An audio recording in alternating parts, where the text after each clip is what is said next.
세러데이 쇼다운. 디플러스 기아 대 하나생명 e스포츠. You see, he's had some moments where he was unwilling to pick the Zeri. I think a big example was spring playoffs where they were just banning it consistently and not leaning on it. He has picked up a couple of times this season, but I think the pick makes sense here. Gives you a lot of fall through in those longer fights, and Corner Freaks are opting to go for the Kai'Sa Nautilus, a really strong duo, put that Rel in the jungle, so a lot of lockdown. And we are ready for a new patch. Let's jump out of the rift for game number 1. I'm willing to wait and see. I think, especially in the game he played against the Xerath, was a little bit of struggle street because either he was way too far away or he was in Emperor Divide region. Both so mobile, so hard to pin down. Ooh, really nice double knockup does come in here as Root goes in onto Keria. Tons of damage already done into Taeyun. Yeah, and he's sitting on some biscuits. Andel's hook was blocked there. Oh, Dudu. You're not supposed to take the tower hits. He's really trying to put on that pressure, Ox. Really wants to win this lane, as now we got a gank coming in as Guma's going forward. Always has the wall to dash away from. Keria, though, doesn't really have a friend to dash towards, as it will be just Keria losing his flash. Nice gank down on the bottom side, but Taeyun did have to use his as well. You can definitely see both sides. We'll see where he does go in, as Dudu, speaking of which, is going into this fight. Zeus in a little bit of trouble, does go for the World Ender, still holding on to the flash, and he will have to use it here towards the end of the tree. Yeah, I think... Oh, Dudu looking again for heavy trade. Yeah, the Root gonna miss as well. It hits the Q3, but Dudu still ambling forward. Here is Owner gonna flash onto the right side of this one. Is Dudu in a bit of trouble, but a very nice Magnet Storm trying to save his top laner. Is Youngjae with the flash. Easily comes in. Owner picks up first blood. And now Youngjae is just on the run. He's not gonna be able to get away from this Root either, as you know, pretty tanky with the bombies, but still the advance comes in, and that is a kill given over to the Aatrox. No problem. Youngjae, I feel for him. He's trying to, you know, be very proactive with this Rel, and it does have so much gank potential going in now. He's got the Xerath as well. Look at that extra damage coming in from the ult, and it takes 3 people, but they take out the Aatrox pretty easily there. No flash, the World Ender just burned through. Let's see how this one is going to go, as we do have the teleport coming in here from Faker. We do have Quantum Fiends trying to make a stand here, but again, this Maokai ultimate is just so strong. The stun goes in on a Faker. Now he's going to be caught up. 2 members in the front line there by the Rel, but the damage follow-up is not there. As Taeyun, Arjun of 5 people gets the kill. And now Zeus says, hey, look at me. I'm Aatrox. I'm back here in the first map here, as he is doing so much. Youngjae is going to be taken out as well. The Aatrox and the Zeri just do way too much in this first fight. And it was actually such a beautiful catch onto Faker for Quantum Freaks, and well, in terms of poke, it does look like Taeyun has taken the brunt of it here in the beginning of this, as he is barely going to avoid that accelerated Chonk Blast.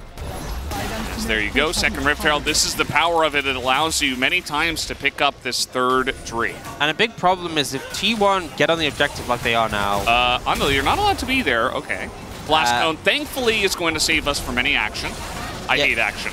Oh, yeah. Really bad, yeah. Quantum Freaks, I don't think you can fight this. They're going to give it a go. Faker's getting... Oh, yeah, boy. It's over. You can't. Leave, leave, leave, leave. Gets a huge cheer from the crowd. This Faker's doing damage. And yeah, they're just going to leave. Definitely the right call here. Okay, Andal definitely shouldn't be here. Yeah, he doesn't have a Blast Cone in that lane. He's just going to hook away and get to safety. He's very strong. It's concerning. I think the problem is, right, T1 put the Herald down mid. Oh, they're looking for Faker here. Yeah, this is... Welcome back. Faker, he is going to be... Welcome back. It's a lot of R damage, and he's nearly taken out entirely by that. But we do have the follow-up from T1 trying to save him, as Bulldog will not go down, actually. Lives just barely under that turret. Well, maybe we spoke too early, as Guma just going to... never mind. Just going to hit him with the backside of that W, it looks like. That looked weird. And now Andal is going to go down. It's not crowd control. it's definitely not crowd control. Yeah, no. Well, speaking of which, they are just going to try to burst down Faker here. Gets incredibly low as the Xerath ultimate will be layered, but not quite hitting the target somehow. Honor gets back in there. Youngjae in a bit of trouble, and Aatrox is here, and he will take over this game whether you like it or not, as will the Zeri, as they just shred through everybody. T1 way too far ahead. That is the ace, and it might just be the game at this point. With the Baron buff, they're going to try to push into this bottom lane. Yeah, I mean, it looks like the game plan of Quantum Freaks is kill Faker, and then they achieve that goal, and they're like, okay, where do we go from here? They didn't think they'd get this far, and T1, the rest of the team, just absolutely decimate them in return. Yeah, and not much they can do. I think some close health bars, but or death timers rather, they're still going to go for it. We got a TP in here, 23.5 minutes, and with Baron buff, T1 have enough to push into the base and take game 1 in dominating fashion. Yeah. Faker didn't end up doing a ton of damage, but he did do critical damage onto Taeyun on that dragon fight, which actually pushed them away, which was very good. And honestly, Faker wasn't the star of the show no matter what Quantum Freaks were engaging on. It was actually the Aatrox in this area this time around. So favoring a better matchup in the bot lane in return for putting the Rel into the jungle, which I don't think Rel in the jungle was really the issue in last game. I don't know. I don't think draft was really the issue in the last game. Not really, no. Maybe that first pick T1 were able to have. Again, yeah, that definitely is a sticking. You're leaning towards T1 a bit on the draft. Just a tad, just a smidge. Yep. Yeah. Let's hop on the rift for game number 2. 6 seems to be about right. Yeah, you don't get much. This early in the game, you don't get much gold from like the percentage of the damage you deal. It's mostly like just rocking the 5 gold constantly. Unless you're Annie. True. That's a different story. If you can trade heavily, get the reset in, and then TP back the Lost Chapter, be pretty good. We do see Ona spotted an award here. Could we get a 3v3? Bulldog has ult, by the way, already. We definitely could. Trying to get in onto the Maokai, but the crash down not going to land. Does poke him with the spear, but trees don't generally care about that. Not the best engage. Oh, okay, Keria gonna get Taeyun back in. That camera work was also pristine. Taeyun in a lot of trouble, used both summoners and still was not able to get away. As now Owner looking for one more twisted advance, probably will have enough, but the pulverize is enough. Keria does take a 3rd shot, but it doesn't matter. It's 2 kills for the T1 bottom side of the map, when in fact Owner picked up both kills. Yeah, really solid engage, and the fact that Taeyun and Andal were on top of each other means you get the double pulverize. Oh, Faker went in 1v2. Yeah, trying to make a statement. Says this is the last game. This game is about me. Yeah. They're really in a position to take the straight Quantum Freaks from here. Oh no. Oh, here we go. The Nature's Grasp as Dudu doesn't even find a way out of that one. Doesn't even elect to flash until he gets onto the turret, as does do a nice combo here onto the tree, but it doesn't matter as that sword is quite long. Zeus is going to use it to cut down the Croc. Yeah. Don't walk up, don't walk up, don't walk up! Yeah, there it is. Magna Storm comes down, the Engage's Braum is in, but unfortunately, Braum is not very good at engaging, as the stun will get down onto Keria, who will sacrifice himself in trade for that. So a nice setup here by the Quantum Freaks. Well, we do know that they are setting up for this one. We do have kind of a broken up Quantum Freaks. That Shock Blast is going to go wide. Faker has taken a bunch of damage. That's the objective given over to T1 already. As Owner, not super tanky at this point. You do see the flank from Aatrox. Zeus has a little bit of a target on Bulldog's back, but the rest of the team just going to take out Owner, as that one was not very clean from T1. Well, let's see this. I mean, Quantum Freaks are going to be on this objective first, and they will start it up. They got Control Ward in the pit, a great setup. We do have a nice little flank angle here from Zeus, but it will be matched by Dudu, who's going to mark his target for now. The damage already coming in from the Aatrox. The Nature's Grasp is big. They get onto the backline, and immediately the Xerath is just gone. Who could have seen this coming? As Taeyun does have a nice position, but he's alone. It's a triple kill for the Kaisa, and Faker will pick up 1. Perhaps a couple media votes on his way out, as that will be 2-1, smashing the Drake fight. They just annihilate them, and this is a problem. It's so hard to protect this Xerath. As soon as he goes down, but like the rest of the comp just crumbled around it. Taeyun did get a chance to ramp up and just decimation in that close clump there. T1 finding a beautiful engage, will get the dragon, and are now 5,000 gold in the lead and picking up towers across the map. The rest, this is the third time. It's looking like it's going to be 0-3. Zeus trying to put on the pressure. Here's the Xerath gank coming in from the bottom lane. Run, Bulldog! Oh no. Oh wait! Okay, he is going to flash away. He should be fine. As the W. Never mind, Xerath's take him broken. down. Xerath absolutely broken. Hey. Also, free Baron given over to T1. I don't know. He'll be slowing him up. Here we do have the T1 Baron. It is being taken at 21 minutes. They spot Young Jace, so Nature's Grasp just gets him out. It's a free Baron. Keria gets in the back line and delivers a free Zeri over to the enemy team. That's going to be the end of him. And maybe the end of this game, guys, is into the back line. Bulldog, that's a nice little shield from Anvil, but a flash will make it irrelevant, as that will be 4 kills over to the side of T1, as they will look to push top and mid. Yeah, I mean, they managed to get the Baron. They don't do it immediately when there's members. Congratulations to Guma. Yeah, I mean, Kai's always a good one, pick up multiple kills. Win to catapult off and kind of get some momentum. This team needs to rebuild, right? If we're going to be real in terms of like the confidence, the momentum. This T1's been going through a rough spot. Oh, Engage comes in. Yeah, they're trying to go for this one again, but the Maokai and the Jace coming together to get some huge damage down. Guys, this is so over. Like, it's 11,000 gold right now, 23 minutes into the game. T1 looks like they're just going to end it here. Yeah, I mean, I don't think there's anything that Quantum Freeze can do in this situation. The ult's going to come out. Gumisi dodges like all of yeah. Consecutive hits not really coming in there.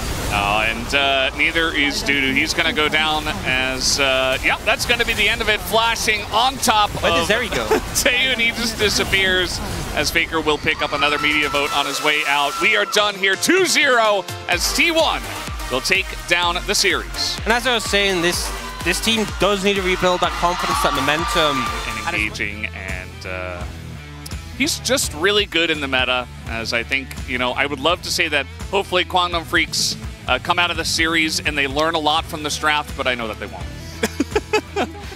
Thank you very much, guys. This is Jisun for the POG Interview translation, and we are here joined by the T1's POG, Zeus and Keria.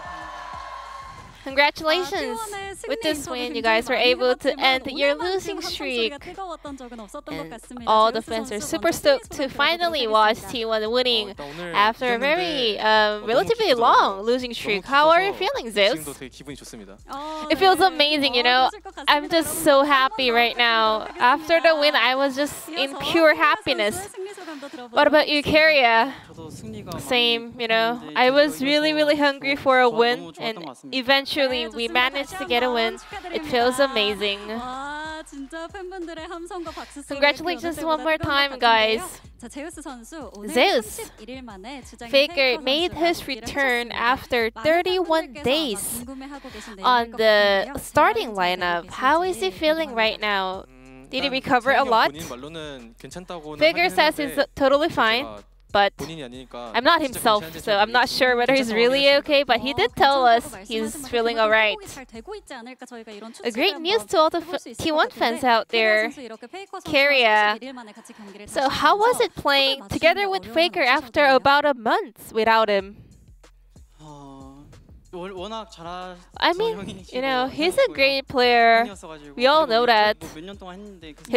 He was performing for years, and just a month of rest wouldn't really affect, you know. I think he was performing even better thanks to the rest he was taking. So let's go back to the first game. You were able to get your hands on Aatrox, a recently buffed pick. A lot of people already focused on the pick. How are you feeling about Aatrox right now? After the buff, I immediately recognized this is gonna be so good, and his damage is absurd right now. Like, this is too strong.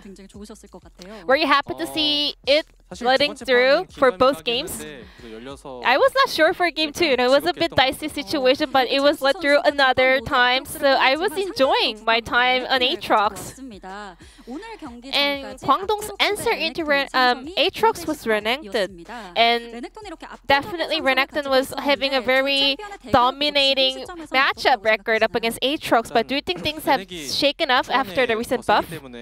Renekton is obviously a lot stronger early on, so Aatrox has to stop him from getting too scaled. And Dudu was able to exert a lot of pressure early on, but Owner did a fantastic job finding the perfect timing to gank top lane. So I was able to have a really good time. It was pretty smooth sailing. And Keria. So T1 kept a very similar theme in terms of the drafting, but you guys are able to have even cleaner game in game 2. How was that possible? So we have had a little bit of a different bottom lane matchup. But game 1, well, Owner was playing a little bit more defensively, but game 2, Owner was playing a lot around the bottom lane, so we were able to get ahead. Keria on Alistar today, you were saving Gumayusi, and also you were man-marking or even delivering Zeri. So you were able to play both offensively and defensively. How do you kind of decide the play style in the same game? Well, it depends on the call from my teammates. When they say, engage, I go in. When they say, defend me, I defend. Then how do we have to play into your Alistar? It looks so tricky. I don't think I'm doing great right now, so I'm just like average Alistar, to be honest. Nothing special. Zeus, Gumayusi was able to get his 1000th kill of the LCK today. A great milestone for him. Is there any message over to Guma? So after the series, I thought Guma would win POG. That was my gut feeling. And he was a little bit sad to find out he didn't win POG. So I want to say congratulations, Guma, on getting your 1000th kill of the LCK. Let's keep up the great work together. But